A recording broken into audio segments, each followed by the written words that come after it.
መሐመድ አብዱ ሰይድ የሚባል ስም ስለያዛችሁ ብቻ ወጣችሁ የሌላውን እምነት የሚተነኩስ ንግግር፣ ዱላ ቀረሽ ንግግር እየተናገራችሁ የሌላው እምነት ሪአክት ሲያደርግ ለዛ እናንተ ኃላፊነት ለምን አትወስዱም?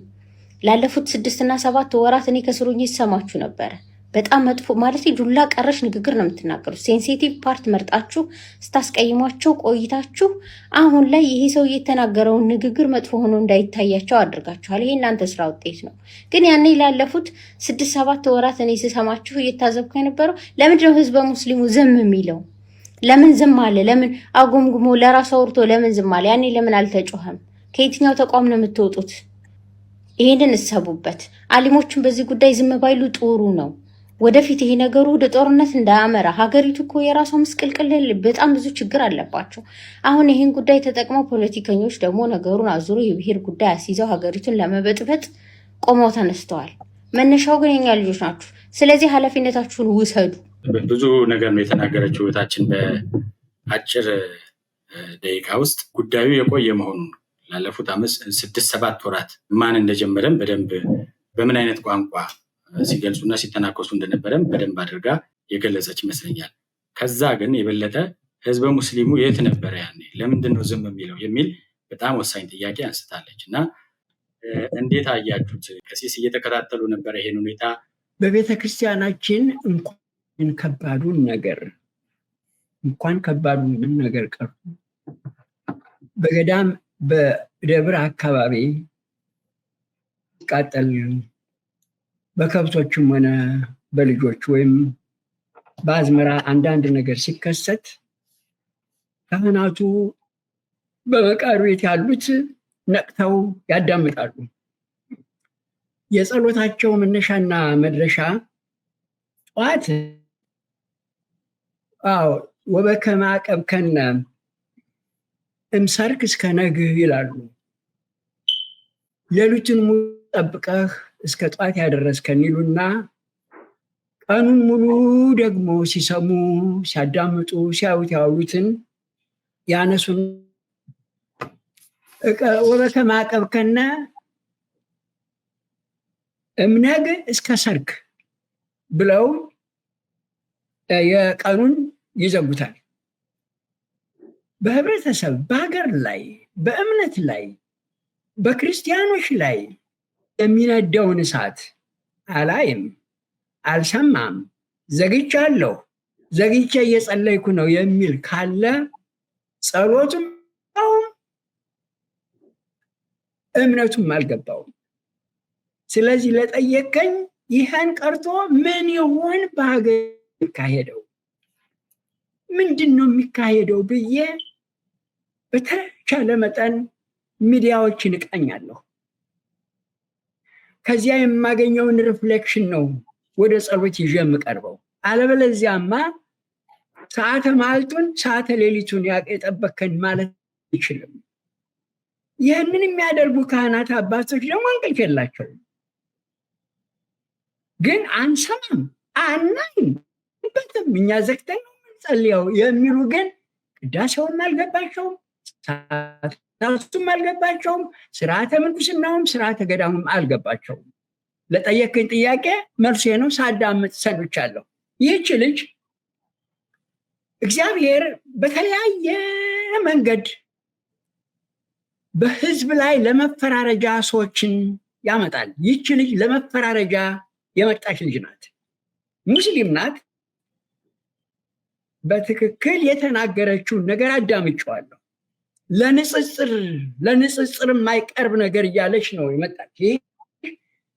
እንኳንና በሙስሊምና በክርስትና መካከል ንጽጽር በሮማን ካቶሊክ በፕሮቴስታንት እኛ መካከል ያለውን እንኳን ለንጽጽር ስናቀርብ መጠንቀቅ አለብን።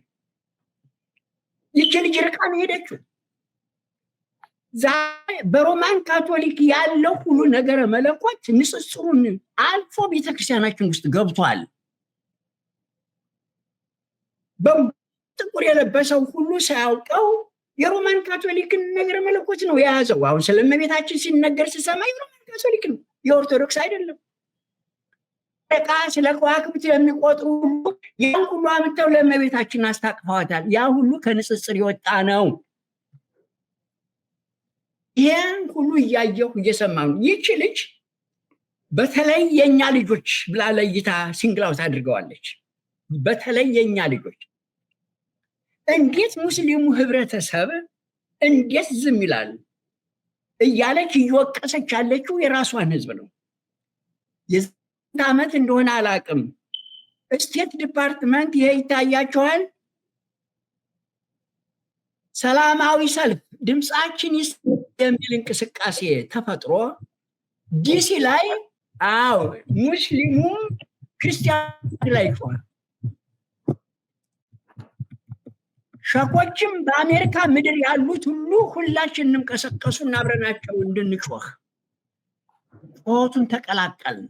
አብረናቸው ጮህን፣ ድምፃችን ይሰማ ሲሉ። እርግጥ ነው ጥቂቶች ታሰሩ። ውጭ ያሉት ግን ሳሩን፣ ቅጠሉን፣ መሬቱን ሁሉ አብሯቸው እንዲጮህ አድርገዋል። እኛም ጮኸናል። ድምፃቸው ይሰማ ብለን ድምፃችን ይሰማ እያለ ዛሬ ግን ድምፅ አይደለም፣ ነፍስ ታፍኗል። ነፍስ እየሞተ ነው። ደም እየፈሰሰ ነው። አብያተ ክርስቲያናት የከፋ ነገር እየተፈጸመ ነው ያለው። የታሉ እነዚያ ሰዎች? ይህን ጥያቄ ከማምጣት በፊት ይሄ ፎቶግራፍ ሲያደርግ ሲራወጥ አየሁት። በዚህን ጊዜ ስቴት ዲፓርትመንት ቆመን አብረን ድምፃችን ይሰማ ስንል ይህንን የወሰድነው ከአባቶቻችን ነው። በበቀለበት ሀገር በተቀበሉት ሰዎች በአረቦች ላይ ሙስሊሞች በመሆናቸው የተወለዱት መንደር ተነፍቷቸው መሬቱ እንዲክዳቸው ሆኖ ነፍሳቸውን ለማትረፍ ወደ ኢትዮጵያ ሲመጡ አባቶቻችን እጃቸውን ዘርግተው በስተንግድነት ሲቀበሉት እምነቱን ሳያውቁት ቀርተው አይደለም። ግን ክርስቶስ በመስቀል ላይ እጁን ዘርግቶ ዓለምን ሁሉ እንደጋበዘው ሁሉ ሙስሊም አረቦች ወደ ኢትዮጵያ ሲመጡ እንደ ክርስቶስ እጃቸውን ዘርግተው ነው የተቀበሏቸው። ያ በሙስሊሙ ላይ ዕዳ አለበት። በዚህ ምክንያት ምዕራባውያን የኢትዮጵያን ቤተክርስቲያን እየከሰሱ ናቸው። እስልምናን ያተረፈችው የኢትዮጵያ ቤተክርስቲያን ክርስቲያኖች ናቸው አለች። ቤተክርስቲያኒቷ ከምትከሰስበት አንዱ ነው። ዛሬ ምንድን ነው የተፈጠረው? በአንድምታው ስንማር እስማኤል በአጋር ማህፀን ሆኖ ከሳራ ተሰዳ አልቅሳ በረሃ በሄደሽ ጊዜ በረሃ ላይ ስታለቅስ መልአኩ ሄዶ የተናገረው ነገር እሱን ላነበው።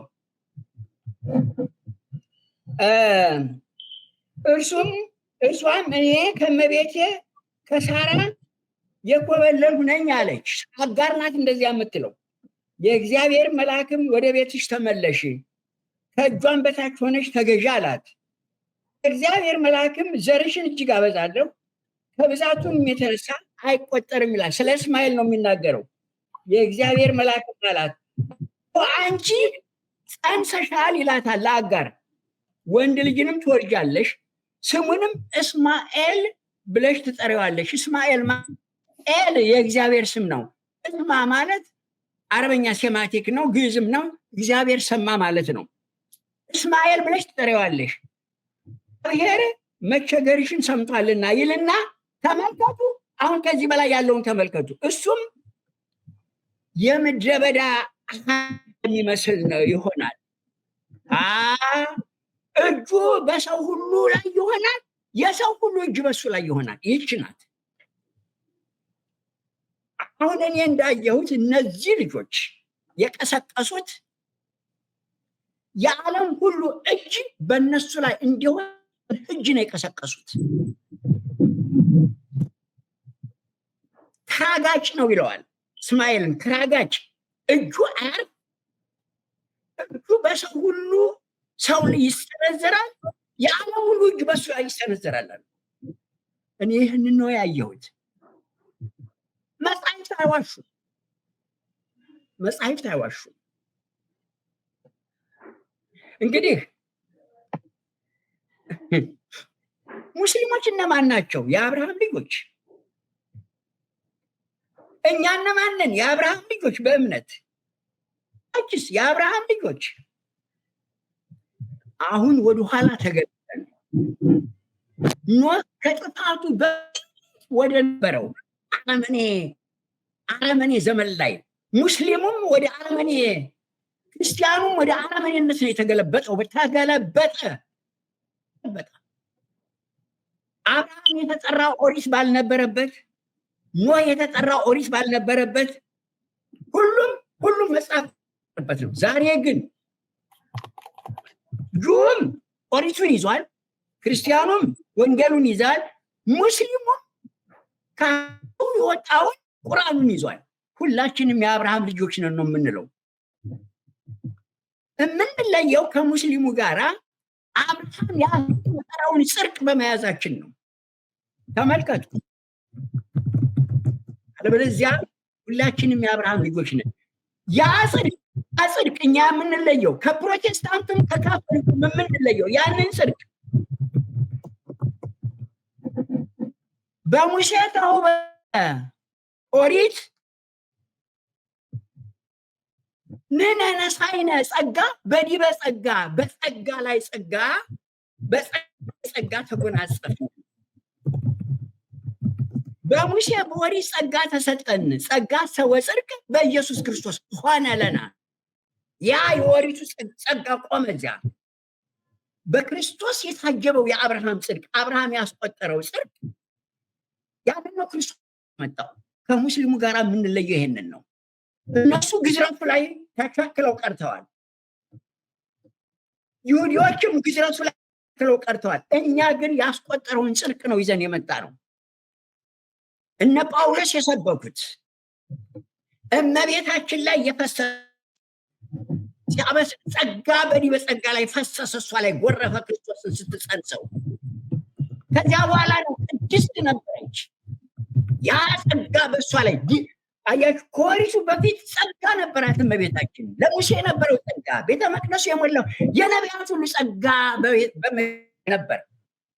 ይሄ በኦሪቱ የነበረው ጸጋ አንጓ ሲከፈል እመቤታችን ላይ ሲመጣ በጸጋ ላይ ጸጋ፣ የተከፈተው ጸጋ፣ የተጥለቀለቀው ጸጋ፣ በክርስቶስ የመጣው ጸጋ እመቤታችን ውስጥ ገባ።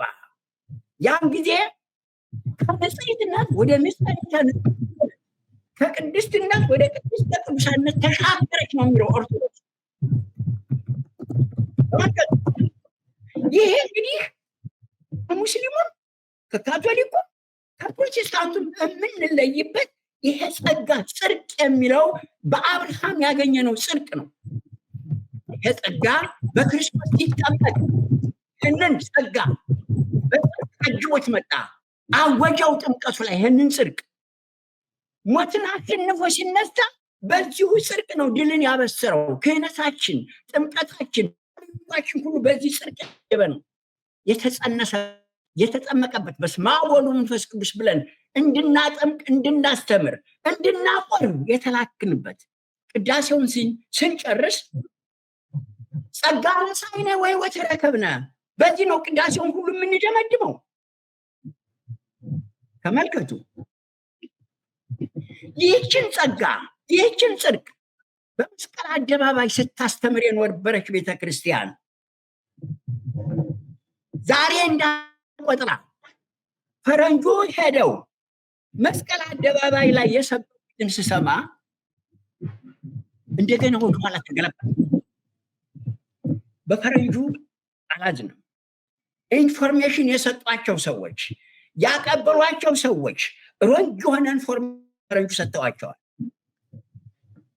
በመስቀል አደባባይ ላይ ቆመው አዲስ የክርስትና ወንጌል ነው አምጥተው የነጡት። አይውሽ እሳቸው ያስተማሩት ለበርጠሎሜዎስ፣ ለዚያ ለዘኪዎስ በምሳሌ አድርገው የጠቀሱትን ለሚገሉት፣ ለሚያሳድዱት፣ ለሚዋሹ፣ ለሚቀጥፉት፣ ለሚያስሩት፣ ለፖለቲሻኖች ቤተ መንግስት እዚያው ሰብስበው ለጋበዟቸው ሰዎች ቤቱን ዘግተው ማስተባበር ነበረባቸው መስቀል ከሚናገሩት ይልቅ። የመለኮት ጉብኝት ነው የተባለው። የመለኮት ጉብኝት አለመሆኑን የምናውቀው እግራቸው ሙስሊም ሰይፉን ይዞ መጣ። የበለጠ መቅሰፍት ነው የመጣ። የበለጠ መቅሰፍት።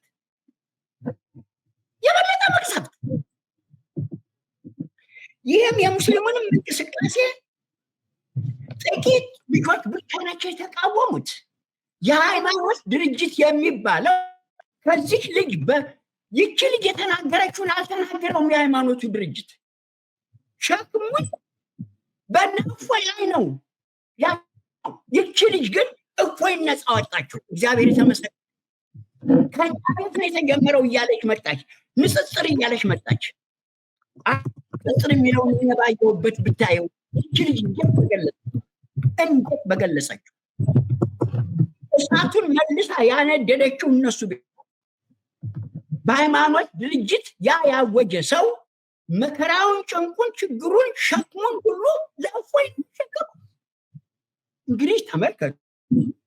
በዚህ ተጠምቄ ያደኩ፣ ይህን ሳስተምር የኖርኩ፣ በዚህ ስቀድስበት፣ ሳቆርብበት እንደገና ቅዱን ሳይነ ወይ ወተረከብነ ብዬ አሁንም እያደረኩ ያለሁት ይህን ነገር ስሰማ እንዴት ይችለዋለሁ? የትሳይብሮ ያስተናግደዋል። ሌላው የሚገርመው ይገደል የሚለውን ስሰማ እግዚኦ የመድኃኒዓለም በጣም ያዘንኩት። በማን ነው ያዘንኩት? በሙስሊሞች በሃይማኖት መሪዎችና በእኛ በጳጳሳቱና በሃይማኖቱ ድርጅት ነው ያዘንኩት። ምን አለ? ለቆላስይስ ሰዎች ወይዜኒ ይትፌሳህ በሕማሜ ወይፈጽም ሕጸጸ ሕማሙ ለክርስቶስ በሥጋዬ።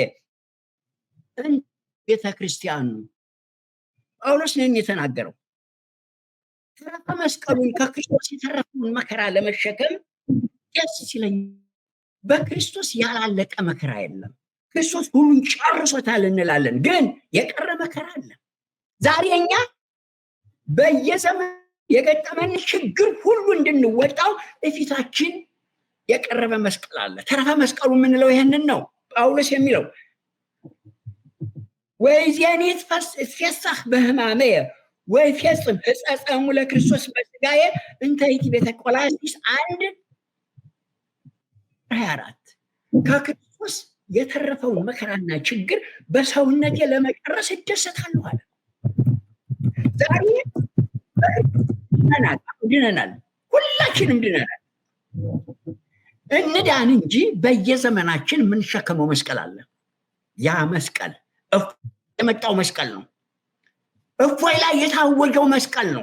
ያንን መስቀል የማይሳተፍ ክርስቲያን ወይዜኒ ይትፌሳህ በሕማሜ ሕጸጸ ሕማሙ ለክርስቶስ በሥጋዬ እንተ ይእቲ በቤተ ክርስቲያን ላይ የመጣ መከራ፣ ጭንቅ፣ ችግር ይህንን የማይሳተፍ ቄስ፣ የማይሳተፍ ጳጳስ፣ የማይሳተፍ ህዝበ ክርስቲያን ነው ማለት አንችልም።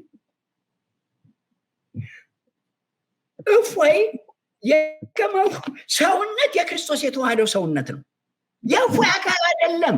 እፎይ ዛሬም ቢሞት ነገም ቢሞት ተነገ ወዲያም ቢሞት የሰዓት ጉዳይ ነው። ይቻ አይደለችም። ወስኖ ገብቶበታል። ይሄ ነው እንግዲህ ልክ እንደዚያች ልጅ ይህም ሰው ከዚህ ቤት ወጣ። አሁን አትናቴዎስ ምን ይላል መሰላችሁ? ወንነሰ እለ ቅዋን በጸጋ እግዚአብሔር በአማን ክርስቲያን ክርስቶሳውያን ወመሲሐውያን፣ እኛ በክርስቶስ የተጠመቅን ሰዎች በጸጋ እግዚአብሔር፣ ተመልከት፣ ጸጋ በጸጋ እግዚአብሔር በአማን ክርስቲያን እውነተኞች ነን፣ ወመሲሐውያን ቅዋን ነን። ስለዚህ ንጻቅ፣ እንጨነቅ፣ እናስብ። ለምን? ለክርስትና ወጉ ወንስጋ ተዘጋጅተን እንኑር፣ ንቅረብ፣ እንዘጋጅ። መከራም ጭንቅም ችግርም ቢመጣ አንሽሸው። ከክብር ውስተ ክብር፣ ከጸጋ ወደ ጸጋ፣ ከቅድስና ወደ ቅድስና እንሻገር ዘንድ እንዘጋጅ ይላል። መቅድመ ናግርህ ጋነም ወናስተጋብህ ህሊና ለእምዝ ነገር ግን መጀመሪያ ክሳደ ልቡናችንን በቅንጦት በገንዘብ ላይ ከመንግስት ጋር በመሞዳሞድ ከመጣው ጋር አብሮ ተጎንጉኖ ከመሄድ ራሳችንን እንጠብቅ። መቅደም ራሳችንን ከዚህ ካልጠበቅን ይህን መሆን አንችልም። አትናቴዎስ ነው ይህን የሚናገረው። ከዚህ በኋላ እኔ በጣም የሚገርመኝ ገላትያ አንድ የተናገረው ነገር አለ። ወይም ፈቅድ ንጽደቅ በክርስቶስ ኮነ ከመኃጥአን ክርስቶስ እንከ ላይካ ለኃጢአት እንጋ ሐሰብ ብሎ ገላትያ 17 ላይ ተናግሯል። ፕሮቴስታንቶቹ በጸጋ ጸድቀናል ነው የሚሉ። ደህና ሁላችንም ጸድቀናል። ነገር ግን ጳውሎስ በዚህ መንገድ አይደለም የሚተረጉመው። በጸጋው ጸድቄአለሁ የምትል ተኪው በጸጋው ጸድቄአለሁ ካልክ ሲፈጸም የሁሉ ነገር ሲፈጸም ተባብረህ የምትሄድ ከሆነ አርነት ወጥቻለሁ ጸጋ በጸጋ ድኛለሁ የምትል ከሆነ የምትጠቅሰውን ጸጋና አርነት ለኃጢአት መፈጸሚያ አገልጋይ መሳሪያ ያደረግከው ክርስቶስን እንደገና ገልብጠህ ለምኞትህ ለስሜት የምታደርገው ነገር መሳሪያ አድርገህ አቀረብከው ብላ ነው የኢትዮጵያ ቤተክርስቲያን የምታስተምረው። ድጋመው ወይም መሰ ለንፈቅድ በክርስቶስ ቅድም ነግሬያችኋለሁ። ጸጋ ሰወ ጽድቅ በኢየሱስ ክርስቶስ ሆነ ለና። ጸጋና ጽድቅ አያችሁ፣ ጸጋንና ጽድቅን ደምረን ነው እኛ ደው በክርስቶስ ባወጀው ጽድቅ የታወጀ ጸጋ፣ ያ ጸጋ የተለየ ጸጋ፣ የተደረገ ጸጋ፣ በዚያ ጽድቅ ጸድቀናል የምትሉ ከሆነ ክርስቶስ የማይወደው ክርስቶስ የማይፈልገው ክርስትና ጋር የሚጋጭ ስራ ሲሰራ እያያችሁ የምታስተናግዱት ከሆነ ውሸታችሁን ነው። የጸጋ ትርጉም አልገባችሁም። እንዲያውም የሚለውን ለስሜታችሁ ለኃጢአታችሁ ምክንያትና መጋረጃ አደረጋችሁት። እኔ አይደለሁም መጽሐፉ ነው የሚለው ገላትያ 2:17 እንዲህ እያለ ይሄዳል። መስቀል አደባባይ ሄደው ዘኬዎስንና በርሜዎስን ጠቅሰው አስተማሩ። መስቀል አደባባይ ላይ ዛሬ ክርስቶስ አዲስ አበባ ላይ መጥቷል እና የመለኮት ጉብኝት ነው እያሉ ነው የተናገሩት። ይህ ለ2000 ዘመን ሲካሄድ የነበረውን አጣሁት። ጴጥሮስ ምን ይላል? እመሰ በጣም ጊዜው ለፍዳ ዘያቀድም እነቤቱ ለእግዚአብሔር ወመሰ ኮነ ማህቤነ ምን ትቀው እንደ አሪሶ ለላይ ክህድው ወንጌሉ። አንደኛ ጴጥሮስ ምዕራፍ 4:18 መጀመሪያ የክርስቶስን የመዳን ጸጋ ከቀመሱ በኋላ መልሰው የሸሹ የካዱትን ለማለም ከባድ። የእነዚህ ሰዎች ፍጻሜያቸው ግን ራሳቸውን ማዳን አገር ይዘው ይጠፋሉ እያለ ይናገራል። እኔ አይደለሁም ጴጥሮስ ነው የሚናገረው። አሁን ፕሮቴስታንቶችን እንተዋቸው በሙሉ ማነው የኛን ጳጳሳቱን እንቶ ከአብይ በቀር አሁን ብሊብ እዚያ አደባባይ የነበሩት በናቸው ተጠምቀዋል፣ ይህም ጸጋ ቀምሰዋል። ግን አልተሰበከልንም ወንጌል አልገባንም እያሉ ነው የሄዱት እንጂ ያንን አውድ የሚመሩት ሁሉ በኢትዮጵያ ቤተክርስቲያን የተጠመቁ ናቸው። ተመልከቱ። ሰበጣን ጊዜው ለፍዳ ዘያቀድም እምነቤቱ። እነዚህ ሰዎች ጥምቀትን ቀምሰው ክርስትናን ተቀብለው ክርስቲያንን ሲሉ ኖረው እንደገና ተገልብጠው በሌላ መልክ የሚመጡ ከሆነ በእነሱ ላይ ብቻ አይደለም የሚመጣው መቅሰፍት ምን ያህል የከበደ ነው እያለ ያገነዋል። ጴጥሮስ በጣም ይደነቃል። ፈረንጁ ትክክል ናቸው። ጸጋን ላልቀመሱ ወንጌል ላልደረሳቸው ሄደው አደባባይ ይናገሩ። ግን መስቀል አደባባይ ላይ ነው የተናገሩት። አይውሽ አሁንም እላለሁ ያንን ለህዝቡ ለየዋሁ ተናገሩትን ነፍስ ለሚገሉ፣ ለሚያስሩ፣ ለሚደበድቡ፣ ለሚዋሹ፣ ለሚቀጥፉ አንድ ቤት ሰብስበው የኛ ጭምር እናንተ ክርስቲያኖች አይደላችሁም፣ ጸጋን ቀምሳችሁ ነበር፣ ክርስቲያኖች ነበራችሁ። ዛሬ ግን ወደ አሕዛብ ተገለባችሁ ብለው መስክረው ቢመጡ እንዴት በተቀበልኳቸው። ነገር ግን መልእክታቸውን አቅጣጫውን ሳተ። ለምን? ፕሮቴስታንቶቹ ስለኛ የሚነግሯቸው ክርስቶስን እንዳልተቀበል እንደማናምን፣ አሕዛቦች ደንቆሮች ወንጌል እንደማናውቅ አድርገው ነው የሚነግሯቸው። ነገር ግን ቅድም እንደነገርኳችሁ ከሁሉም የበለጠ ወንጌልን የምትሰብከው የኛ ቤተክርስቲያን ናት። እኔ ወንጌላዊ ነኝ ብዬ ነው ማምነው። በፊት የተሰበከውን የአብርሃምን ጽድቅ ነው መስቀል አደባባይ እሳቸው ክርስቶስ ዛሬ በዚህ ያለፈ ባሉት አደባባይ ሲሰበክ የኖረ ያስቆጠረውን ጽድቅ ነው በመስቀሉ ሲነገር የኖረበት። ይሄ ቢነገራቸው ኖሮ መልእክታቸውን ቀይረው ይመጡ ነበር።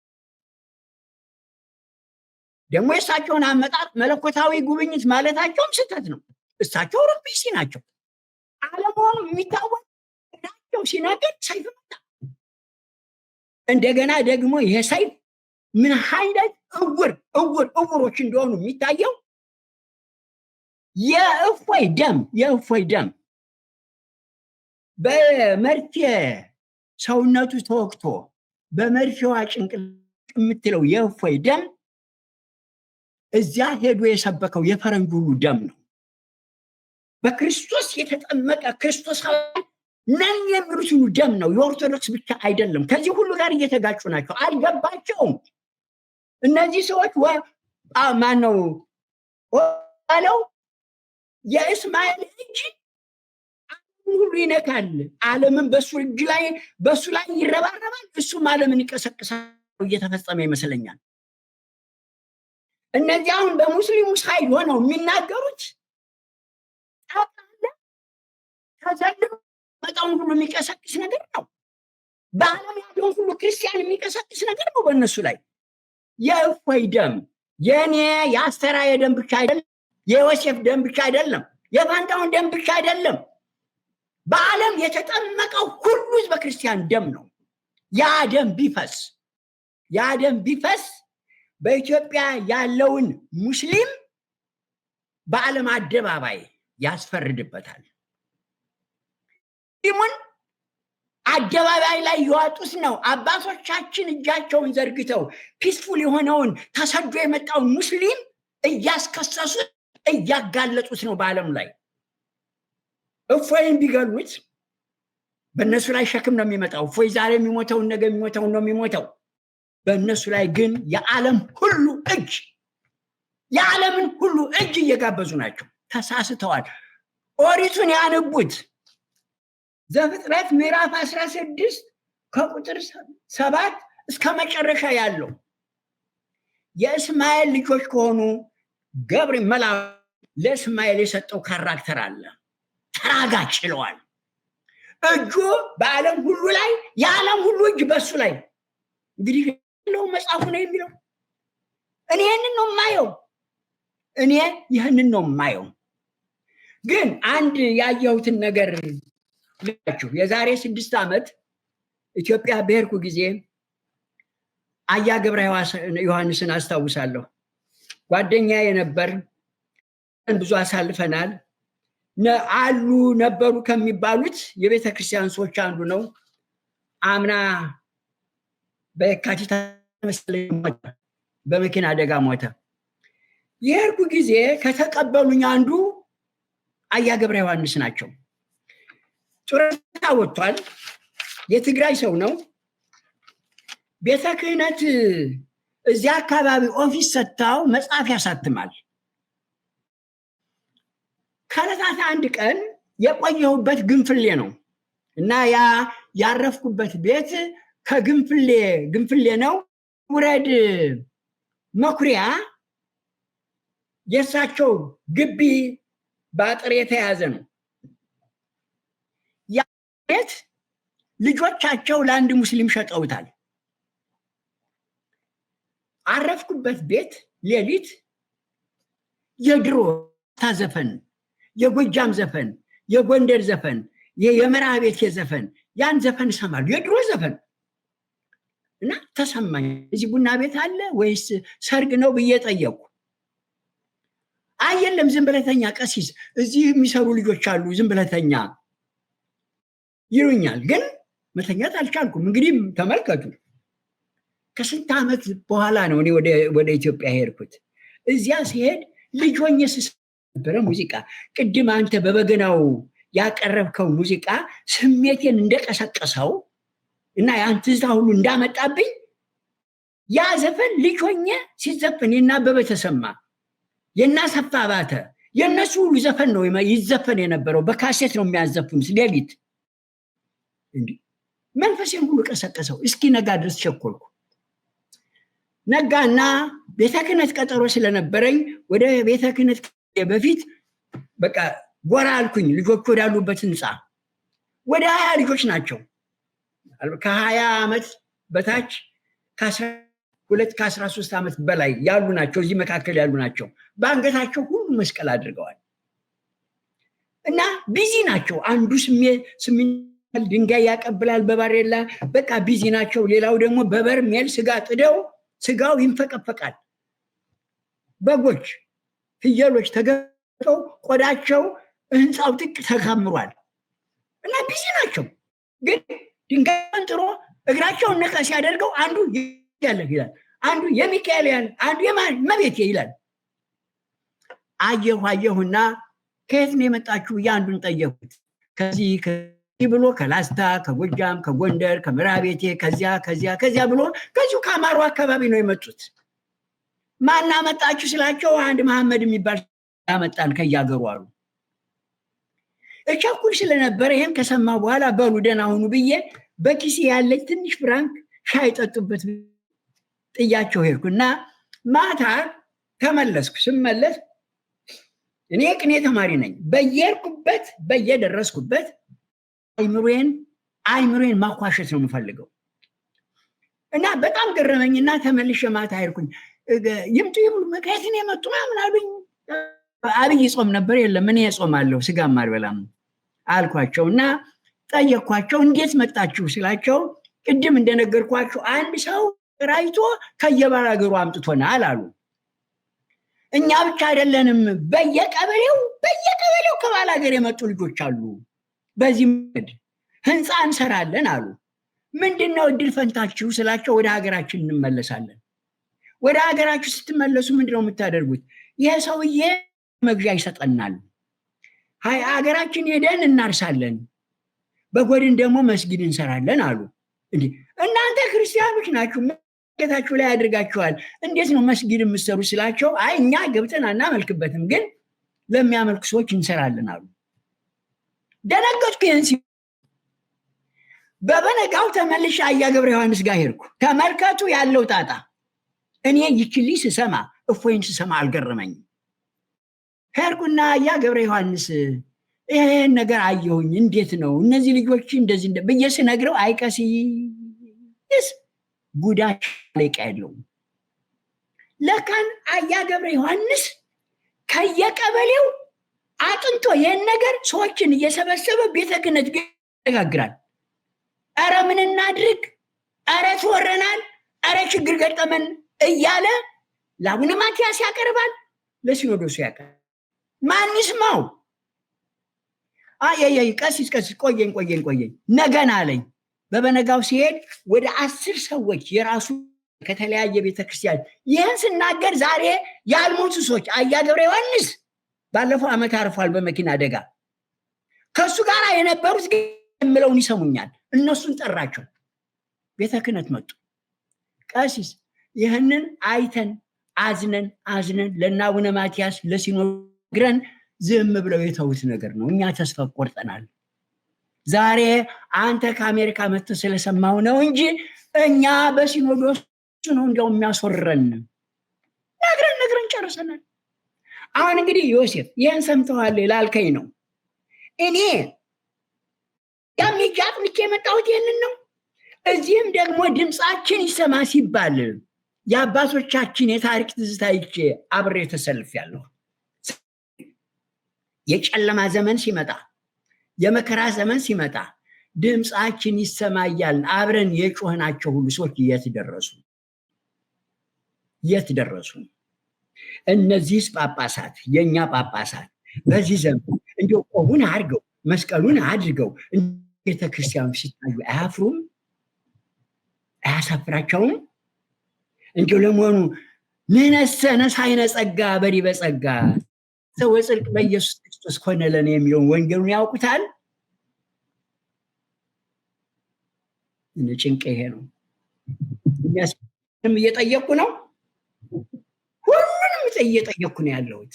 ዛሬ እና ገብረ ዮሐንስ የሉም፣ ነገ እና አቡነ ማትያስም የሉም። እኛ ነገር ግን ከኛ በኋላ በሚነሳው ትውልድ እሳት ከምረን ከምረን ከምረን ይህችን ዓለም ከሚለቁት አንዱ በመሆኔ አልቅስ አዝናለሁ። ጨረስኩ። እግዚአብሔር ይስጥልን። ቀሲስ ቃልዎት ያሰማልን።